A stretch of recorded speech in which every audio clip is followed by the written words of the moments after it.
try issuing that kind of instruction by committee.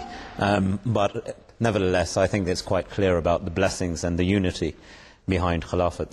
If we can go to our next question, gentlemen, this relates to, it has a historic perspective, but he writes that each of the Khulafa Rashidin was also head of the Islamic State and commander-in-chief, as he writes, of the Islamic army.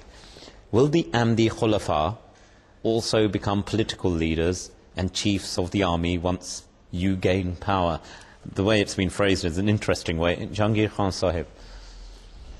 Well, as Azhar Hanif Sahib had rightly pointed out, these days people do not understand the meaning of the term Khalifa. They have forgotten what the Quran itself says, what Allah says in the Quran, that it's a religious function. It's not a political one. So this question again is framed in the political sense, that the Khalifa has to be the head of state. It's correct to say that the first Khulafa of Islam so happened to be heads of state as well, but it was by coincidence. It so happened that the new state emerging, there was a state emerging at the same time as Islam was emerging. The head of Islam was the Khalifa, so he had to assume this this role, a double role if you wish, but the two were by no means linked.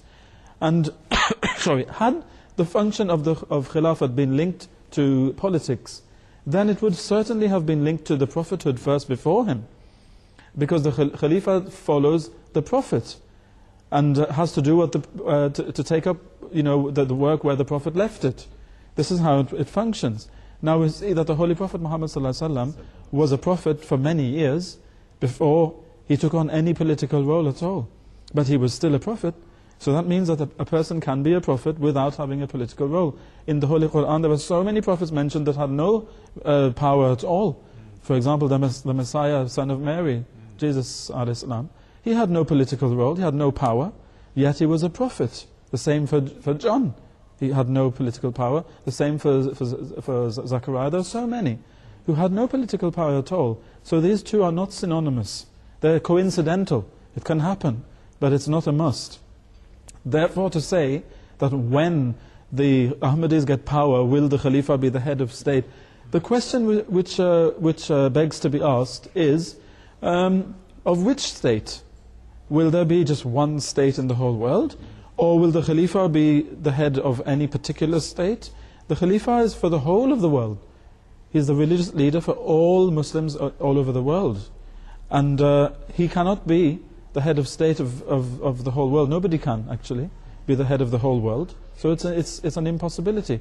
So therefore, when that question was asked to Hazrat Khalifa Rabi rahimahullah, he said that the Khalifa will be a separate figure, and he said there will be heads of state who will be perhaps Ahmadi.